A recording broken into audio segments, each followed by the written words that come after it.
Hello, my name is Enrique Romero. This week, with my colleague Adrian Salbuchi, the international edition of our program Second Republic Project, which airs every Wednesday from Buenos Aires, Argentina on Channel TLV1, will be in English.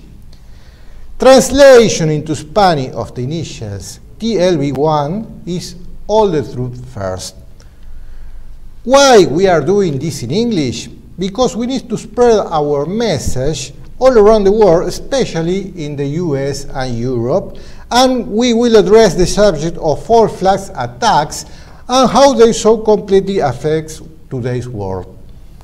Our Spanish-speaking audience, we are placing subtitles. Okay, Adrian, please listen to the short comment made by President Obama during Nuclear Security Summit held last March in Holland.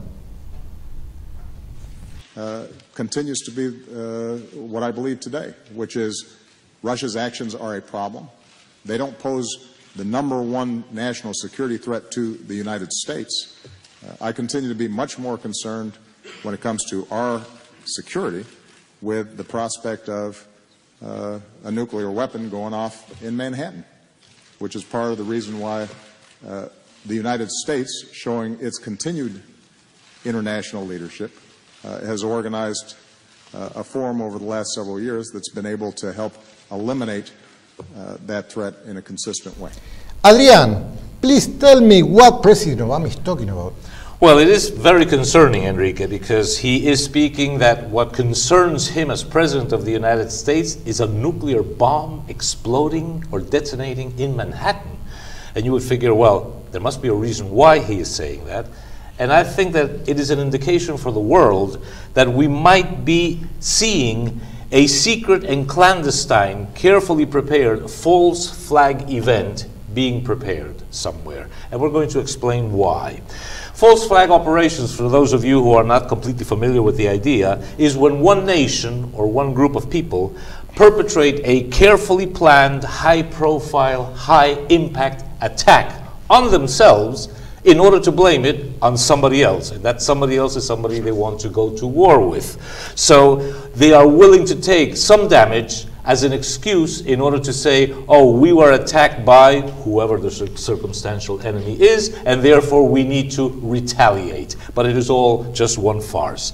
Throughout modern history, the United States, Britain, and Israel have used false flag attacks on themselves in a variety of very complex situations and ways. Today, thanks to technological developments, this methodology has been almost perfected.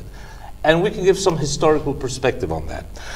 From the sinking of the United States battleship Maine in Havana Harbor in 1898, which served as an excuse for America to declare war on Spain, and they kept Puerto Rico, they kept Guam, they kept the Philippines, and they kept Cuba, through the sinking of the British steamer Lusitania in 1915, which served President Woodrow Wilson as an excuse to go to war against Germany and help Britain, on to World War II, where the Japanese surprise attack on Pearl Harbor in December 1941 gave Franklin Delano Roosevelt the day that will live in infamy, which was an excuse for America to wage war, not just against Japan, but more importantly against Germany, and thus ended the Second World War.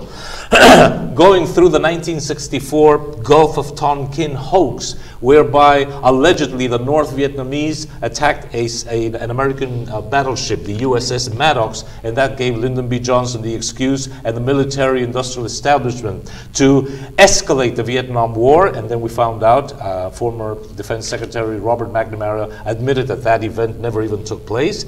And then down to what is probably the greatest and most dramatic false flag event of all history, September 11, with the collapse of the Twin Towers and the attack on the Pentagon. But how do false flags work? Who plans them out? Who executes them? what does of this mean for people in every country of the world? Well, yeah, that is the question probably, because they are usually so well carried out that most of the population don't even realize what is happening. The idea of a false flag attack is for the population to believe that they have been attacked by the Germans or by the Iranians or by Osama bin Laden and the Taliban or by whomever the selected enemy is. Basically, they are carried out by clandestine organizations and people who are very deeply embedded inside the public and private power structures of the United States, Britain, the European Union, and other countries. They only marginally touch even the local countries' intelligence organizations, whether it's the CIA or MI6 or the Mossad, because governments have to be kept as far away as possible. The logic behind the false flag attack is that if it is successful, is that people will, in the very long run, know the truth. But they have to make sure that the long run is decades into the future. Therefore, the secret is to make sure that investigations into false flag attacks will go forward, but that the truth will come out many decades later. So much time later that by then it will no longer be news, it will be history. For example, it has been proven that the sinking of the Maine in 1898 that led to the Spanish-American War was done by the United States. But that was 110 years ago. It's no longer news, it's just history. Today, more than 50 years after John Fitzgerald Kennedy, President Kennedy, was shot in broad daylight. It was filmed. They weren't even counting on the Abraham Zapruder film. It was filmed, and yet we still don't know who shot JFK. So you can imagine, we will know who actually perpetrated 9/11 maybe 100, 150, 200 years from now. There are, however, certain telling signs before false flags occur, and that can be of use today. If you look at 9/11, there are coded messages before 9/11 so that people in the know can be warned, they can be told to take their position, so to speak, and even Hollywood has included some small signs of the coming 9/11 in movies like The Matrix, and even in some Simpson episodes, believe it or not. Also, the important thing is to keep in mind that there will always be loose ends. So what Obama has just said, Enrique, and you were mentioning in this very short part of his comments in the nuclear summit in Holland in March of this year about a nuclear bomb going off in Manhattan is particularly worrying, because it might be an indication that a false flag is exactly in the making right now, and now we're going to see why. Okay. You say that there are signs and indications before false flags are actually carried out. Can you give us some examples? Yes, and I would like to refer not to false flags of the past, but a possible false flag in the future. Britain's most prestigious newspaper probably is the London Telegraph. In January 2009, that was almost 4 years ago, not 5 years ago, they ran a very strange series called Blackjack. It went in various issues. And nobody could quite make heads or tails of it, but it said that starting 22nd June, and they prepared a PowerPoint presentation, maybe we can see. Yeah, we had the slide. Okay, one of the slides. It was a PowerPoint presentation where they said that supposedly starting 22nd of June, they never said of what year, there will be terrorist attacks which will detonate nuclear bombs over London, New York, Washington, D.C., Mexico, Ottawa, Canada, Los Angeles, and other major cities. We're seeing right now on the screen the supposed nuclear detonation over the city of London. Very graphic. But what is going on here? And here I would now fast forward to today. Former Assistant Secretary to the United States Treasury under the Ronald Reagan government, Paul Craig Roberts, just published a very interesting article in the Global Research site from Canada, in which he says, basically, are you ready for nuclear war? And he's saying the nuclear option is very much on the table for Mr. Obama and for Mr. Cameron and for the Western powers. Not that they make these decisions, but they are mere puppets of the Bilderberg Group, the Trilateral Commission, the mega bankers, who realize that they will very likely now need some kind of major false flag event that will trigger an all-out war amongst various parties that is necessary for them in order to promote their world government agenda. It's the basic idea, the Hegelian dialectic of creating an artificial problem, then having and managing the obvious reaction, and then creating an artificial solution. So they need false flags, which are the problem, which will generate a reaction amongst public opinion, which will give a solution, which is what they are looking for. In other words, war against a real or invented enemy. There is one case which I think is worth looking very closely at, and it's the London transport attacks of 7th July 2005, which you will remember. Tony Blair was Prime Minister of Britain. Public opinion against Britain participating in the war against Iraq together with the United States was very strong, and that was a false flag attack, which created the necessary public support for Britain to continue supporting the United States in the Iraq war. There's a very good documentary called The Ripple Effect, and we'd like to pass three or four actually, short segments so that you can watch them and then we'll comment them. Can we see the first segment, please? In the run-up to 7/7/2005. More than a year before the 7/7/2005 attacks, on the 16th of May 2004, an edition of the BBC One Panorama programme broadcasted a mock exercise, imagining what would happen if a terrorist attack was executed in London in the near future, consisting of 3 explosions on tube trains in the London Underground and 1 explosion on a road vehicle. If there are now bombs going off above ground, in this case a lorry being attacked, it could happen anywhere. So the potential for mass panic across not just the capital but the whole country is very much with us. I think therefore we need to look at more serious measures. We do have reserve powers in effect to take over the BBC if we were to wish to, and to get them to broadcast whatever we wanted them to broadcast. Those powers are there in the Broadcasting Act. My advice to the Prime Minister would be not to use those, but I think we should be talking to the broadcasters about having the Prime Minister on the air very quickly. You would disagree?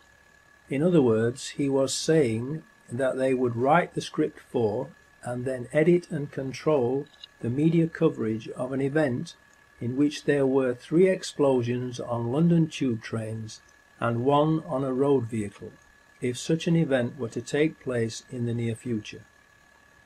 The question that begs to be asked is this: was that what they were actually in the process of planning, and precisely the reason for that programme? This is the kind of terrorist attack the government repeatedly says is going to happen. We've been absolutely clear, we can't guarantee that there will never be an attack. It's quite likely that they're planning one now. I am wondering about the purpose and effect of this very programme.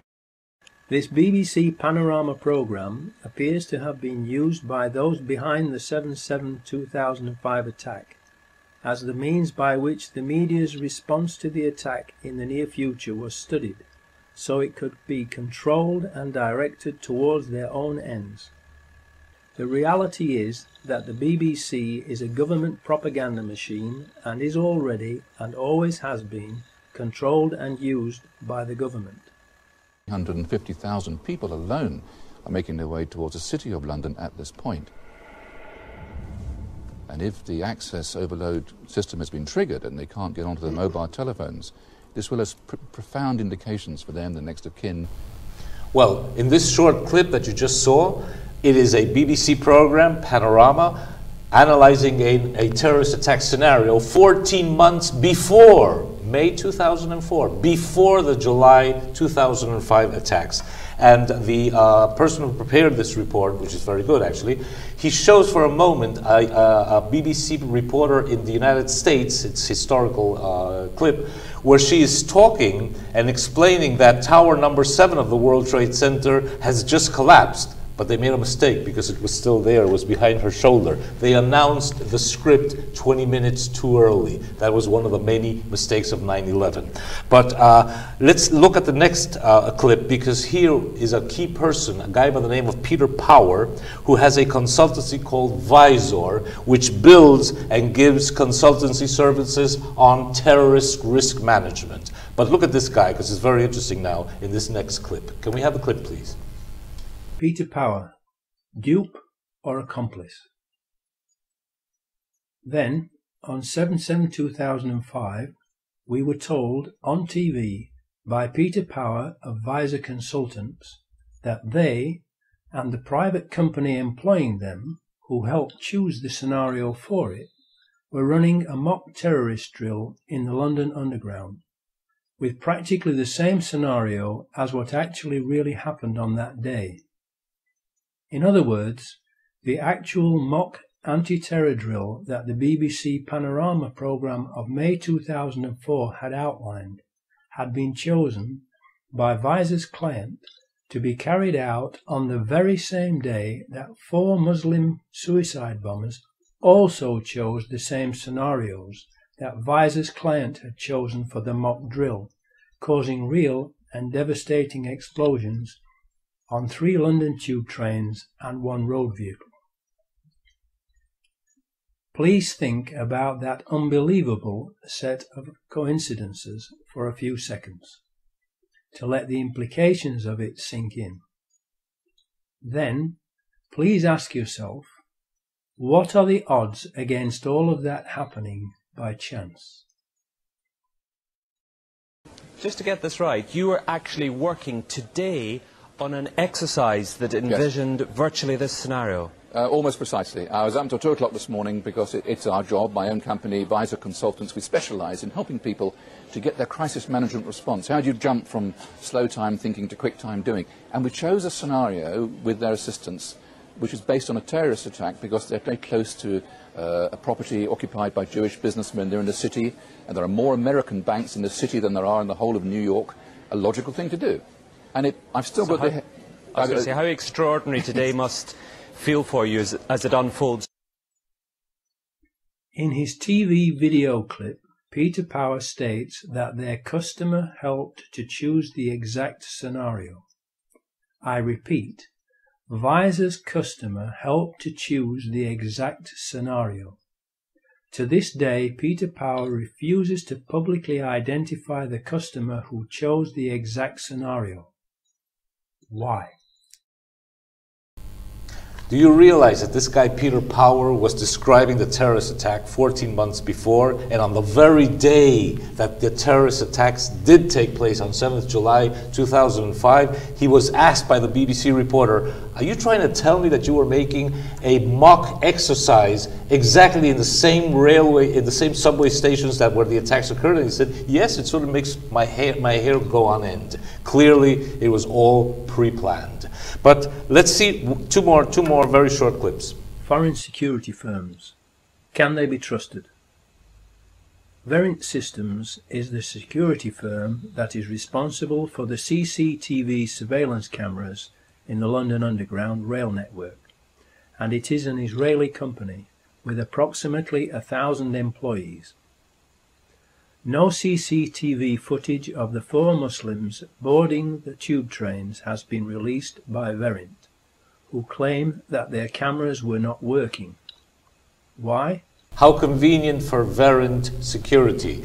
Their cameras were not working. Incredibly, in Argentina, we'll be discussing this later in the program, we had 2 major terror attacks in the 90s against the Israeli embassy and the AMIA Jewish Mutual Association. In both cases, the cameras didn't work, so they couldn't catch the alleged car bombs in the case of Argentina. One more clip, and then we're through with this part. Benjamin Netanyahu, the Israeli finance minister, said that he was warned by Scotland Yard not to leave his hotel room on the morning of 7/7/2005 before the first explosion was reported, implying that they had foreknowledge of the plan. Scotland Yard then quickly denied being the ones who had provided the warning, but have not told us who did warn Netanyahu if they did not.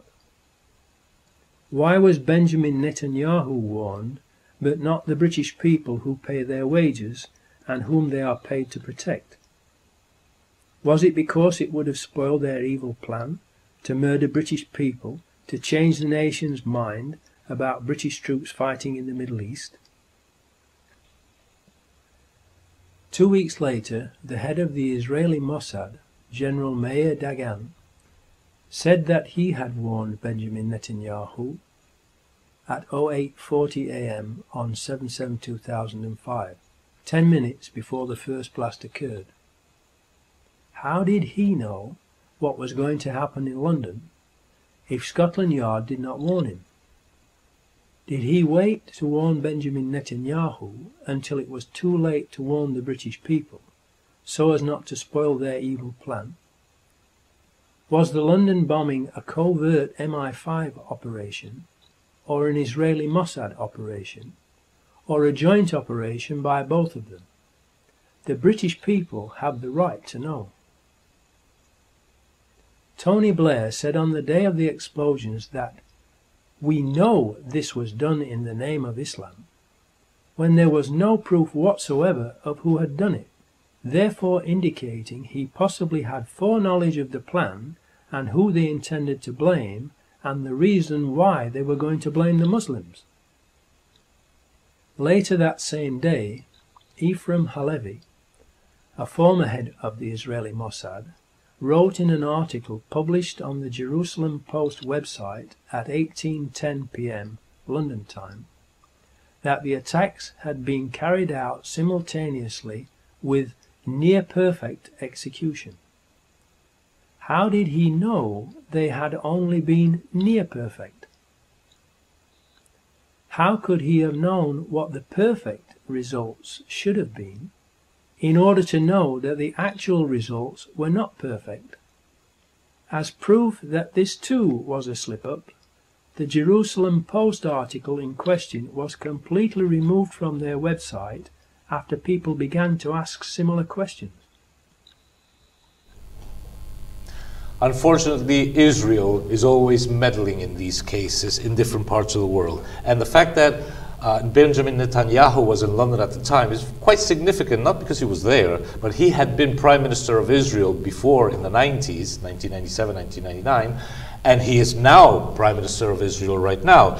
And he is the same gentleman who on 11th September 2001, when asked by the press, what do you think of these attacks in New York, he said, they're very good for Israel, because he knew that it was going to turn American public opinion against the Muslim world, against Iraq, as we then learned in 2003, and in favor of Israel. So we have to be very careful, because unfortunately the Israeli footprint is always there. Adrian, were there ever any false flags attacks in Argentina? Well, Enrique, yes, and this tallies exactly with what we just saw a few minutes ago about probable Israeli intervention in the attacks both in New York and in London, because Argentina suffered two of its very worst terror attacks in March 1992, when the Israeli embassy in downtown Buenos Aires was blown up by an explosion, and then just 2 years later in July 1994, when the Jewish Mutual Association AMIA-DAIA, their building too was blown up in central Buenos Aires. In both cases, Israel and the United States government colluded in a very sloppy manner, together with the Carlos Menem government, to completely foul everything up. They fouled it up so bad that they had to invent inexistent car bombs in order to be able to blame, guess who, Iran for both attacks. Obviously, they have not been able to do so. I have discussed this and reported on this in English extensively in the Voltaire Net. There's a new film out, AMIA Repetita, which has been prepared by Maria Pumier, a very good journalist on these matters, and together in various programs with my good friend Jim Fetzer from Scholars for 911 Truth. If you look at the timeline of these two attacks on Israeli interests in Buenos Aires in 1982 and 1994, you can see that it ties in with a time in Israel and in international Zionism in general where there was a lot of infighting because Prime Minister Yzahk Rabin at the time was trying to reach a two-state solution, peace for territory agreement with the Palestinians. And the ultra-right-wing fundamentalist Zionists were going completely berserk. The AMIA attack took place on 18th July 1994. A little over 2 weeks earlier, 1st July 1994, Yzahk Rabin went so far as to allow Yasser Arafat to come back to Palestine after 27 years of exile. The right-wing Zionists went completely berserk. The Palestinians were delighted to have Yasser Arafat back in his homeland. So less than 3 weeks later, the AMIA building is blown up. But that's not the clue. The real clue comes that the climax in this internal fighting within Israel and within the Zionist organizations came on 4th November 1995, when then Prime Minister Yzahk Rabin was shot dead in public in the streets of Tel Aviv, not by a neo-Nazi, not by a Muslim fundamentalist, but by one Amir Igal, who was a young militant in the Shin Bet, closely tied to the Shin Bet, and with the fanatical ultra-right illegal settlers movement in Israel. And think of it, all these attacks, the Israeli embassy in Buenos Aires, the AMIA building, and many others, have a common source. And that was or a common footprint, shall I say, which was the blowing up of the King David Hotel in Jerusalem, which housed the British military government for their mandate of Palestine at the time, which was blown up on 22nd July of 1946, before the creation of the State of Israel. And it was blown up by a terrorist group called the Irgun Tzvai Leumi, Zionist terrorists, who were led by one very well-known terrorist by the name of Menachem Begin, who would later become an Israeli prime minister, who naturally under this global system received the Nobel Peace Prize of all things. So if you take a more historical perspective and you see what's happened before, what's happening today, you have an indication that false flags start to stand out for what they really are, and you can start smelling in the air that another one is in the making, and this one's going to be really big. It's going to dwarf 9/11. So, what happens now? Well, Enrique, to wrap the whole idea up, we live in very dangerous times. Think of it. On 4th August of this year, 4th August of 2014, marks the 100th anniversary, exactly 1 century, since World War I started. And it began because it was triggered by the assassination of the heir to the Austrian-Hungarian Empire, the Archduke Franz Joseph. I'm wondering, will there be a false flag attack which might be triggered by the assassination of a really, really important political figure? President of the United States, Prime Minister of Britain, somebody from the European Union, the Pope, and that will be blamed on Iran, together with Syria, together with Pakistan, with Russia backing them, with China, and they will create a world war, a nuclear world war, just to get their act right. It could also be the detonation of some sort of nuclear artifact in Manhattan, as President Obama has said. World War I, World War II, all our wars have been Rothschild, Rockefeller, Warburg, Lazard, Sassoon, mega banker wars, all of them. And today they are still in charge and they are stronger than ever.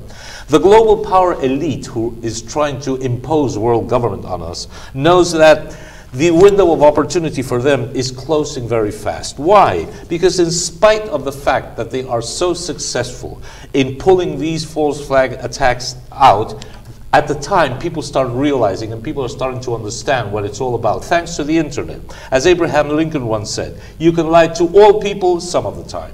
You can lie to some people all the time, but you cannot lie to all people all the time. And just look at the way they fouled up the political use of all these false flags. 9/11, There's no explanation as to why World Trade Center building number 7 collapsed for no reason at 5:20 p.m. on that day. The 2003 Iraqi war, no weapons of mass destruction, and an immoral United States government never even apologized to the Iraqi people for the 2 million dead that they caused since the March 2003 invasion, which is still in an ongoing civil war.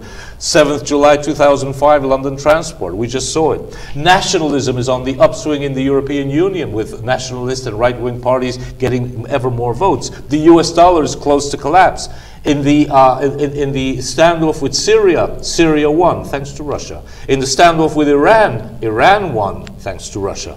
Russia and China are becoming ever more prestigious and are having much more credibility, whilst the Western powers have less and less.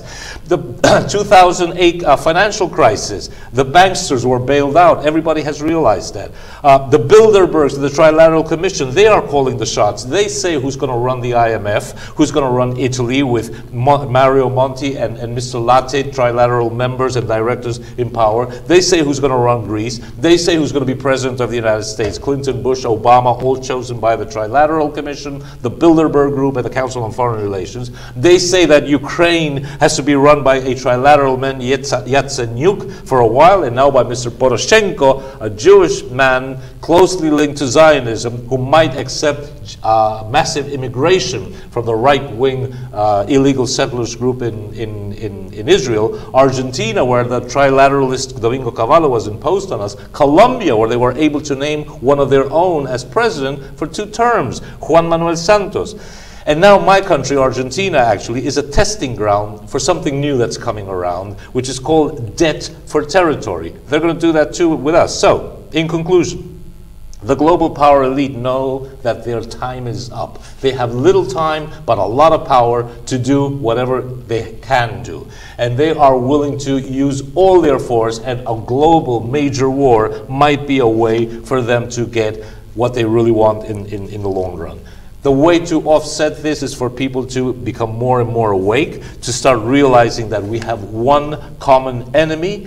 And as Alexander Solzhenitsyn, the Russian writer, said in Archipelago Gulag, he said, I remember that in Leningrad, we were so terrorized by a small group of secret police that came knocking on our doors at 4 in the morning, and we were just sitting there praying that they won't come for us.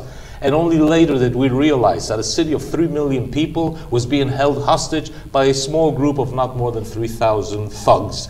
So it's a question of us realizing and making them understand that they should be scared to go out into the night and not us. That's why we the people, really do have the power.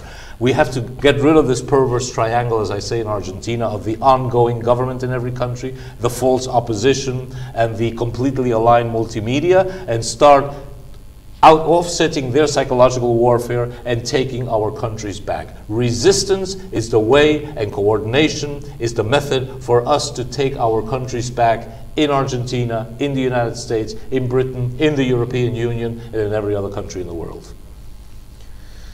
Okay, folks, that's all for today. Stay alert, spread this video, and thank you very much. See you next time.